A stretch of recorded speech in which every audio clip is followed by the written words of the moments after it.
Hello, everybody. I'm Will. And I'm Kristen. And this is So I'm Watching The Flight Attendant, Season 2, Episode 3. The Reykjavik Ice Sculpture Festival is lovely this time of year.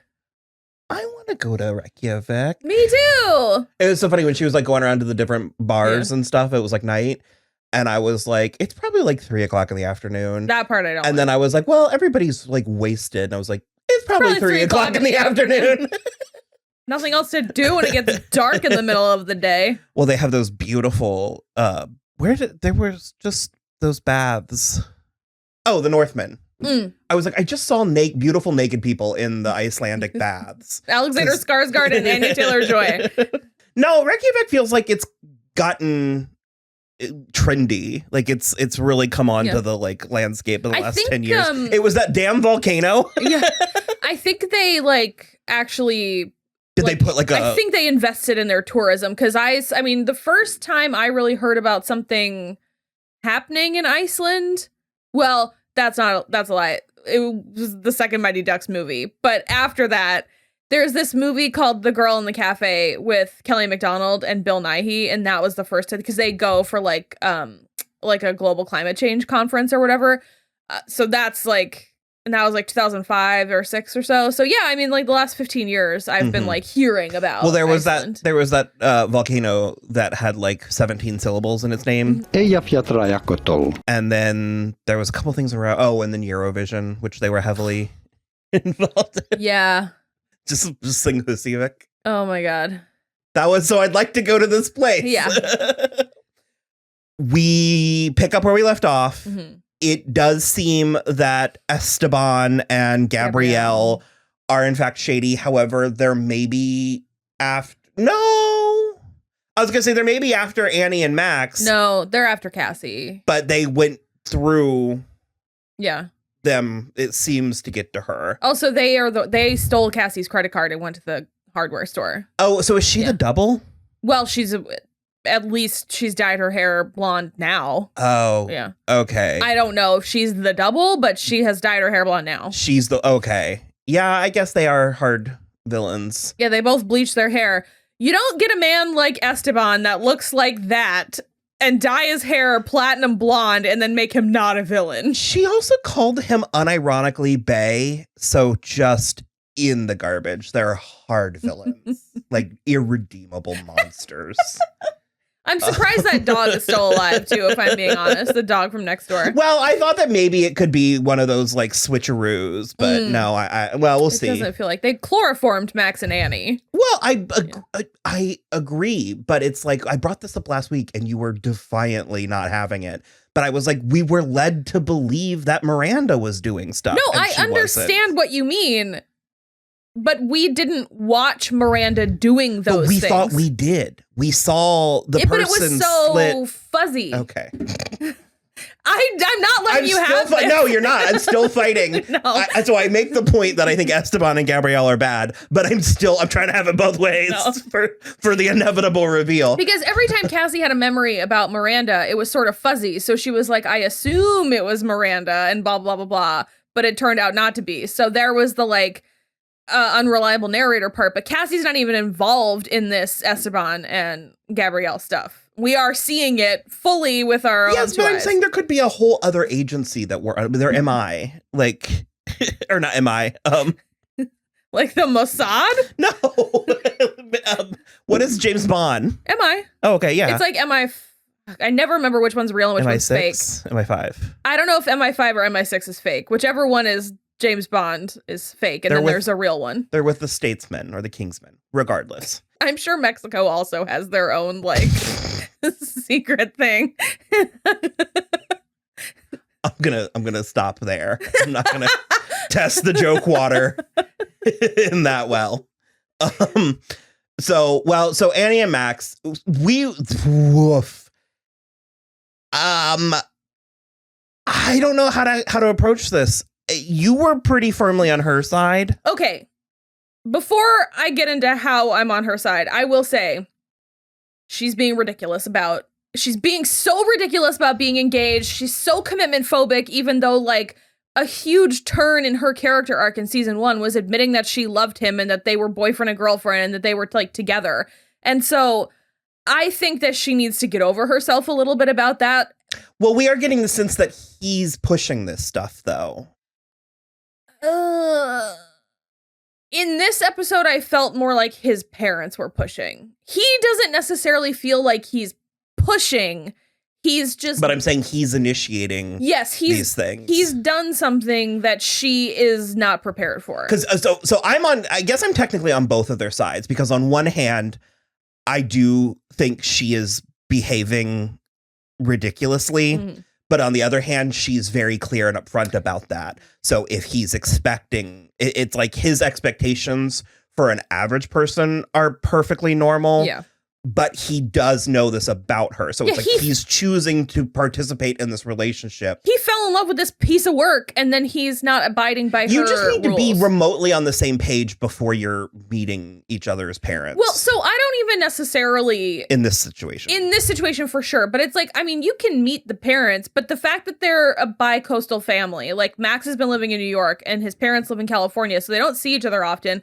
There's no indication that they visited when he had his accident in season 1. But also it seems like his family is, because they know he's a hacker. Yeah. They're very open emotionally, intimately. Like it's the kind of thing that so many of those conversations shouldn't have been happening. And either he needed to preempt them or her or both. That's the thing, is like, I don't think his parents are bad people. No. I think his parents are really nice people. They seem to have a really healthy marriage. They seem to have a really healthy family with him.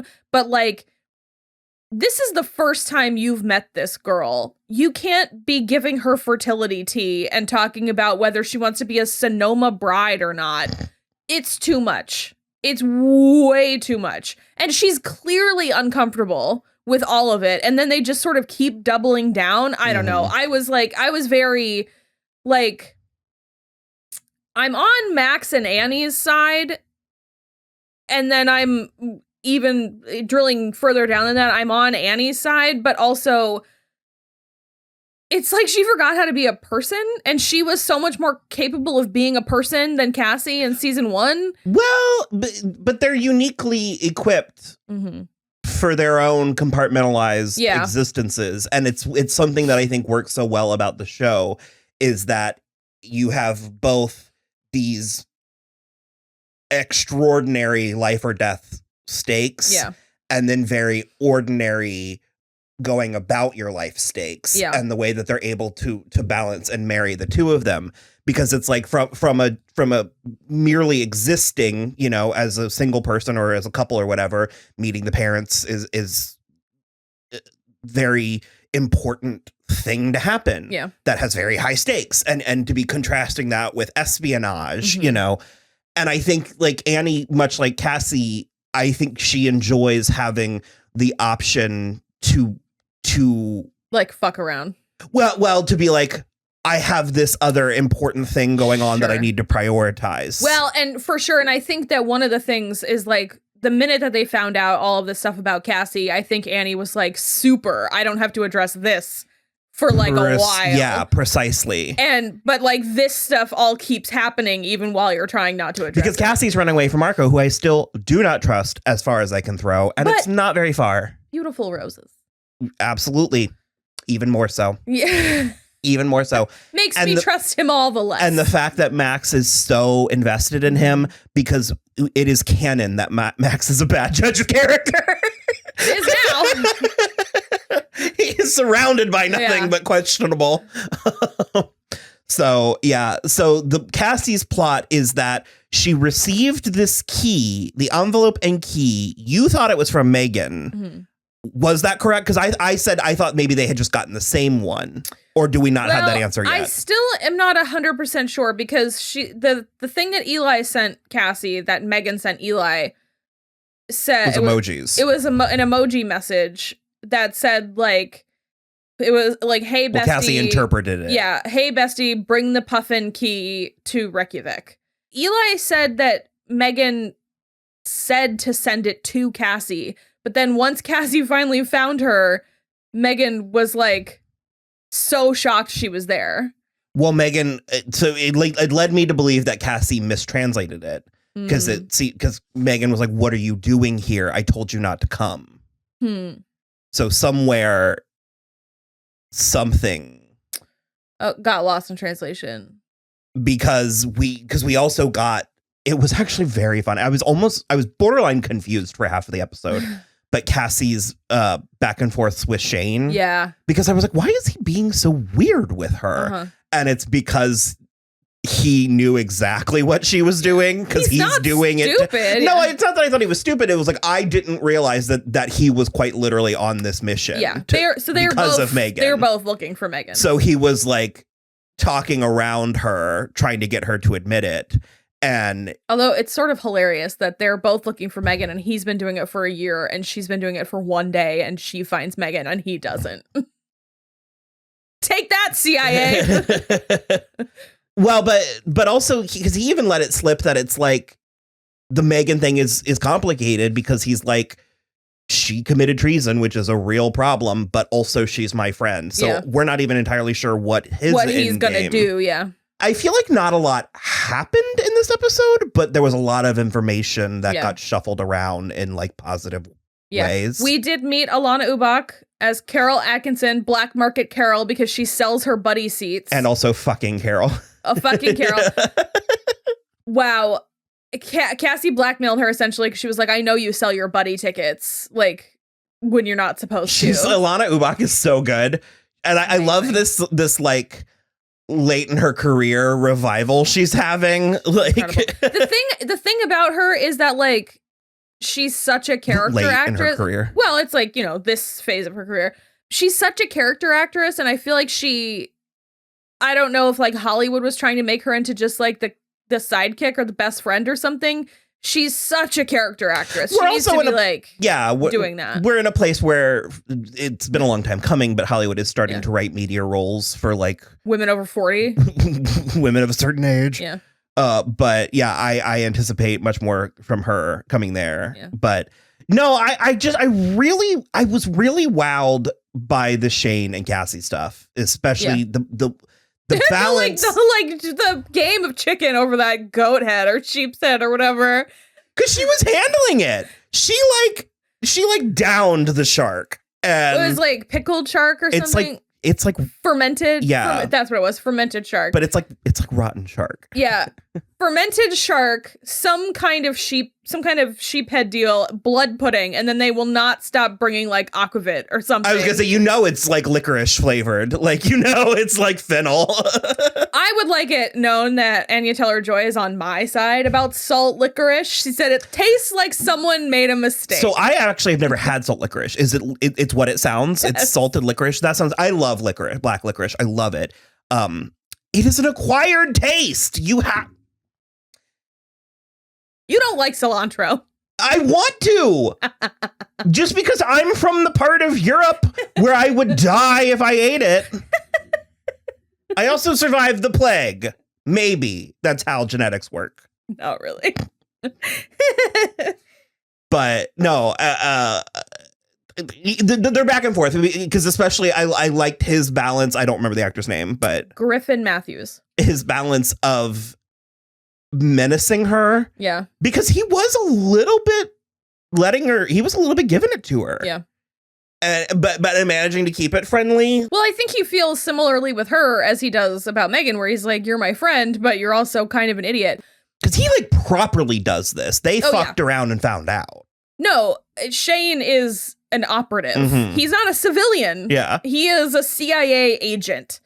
But I think it's really, I think it's really funny. We have gotten to the point where I'm trying not to let it pull focus, because I knew it was going to happen when we were watching this weekly instead of binging it.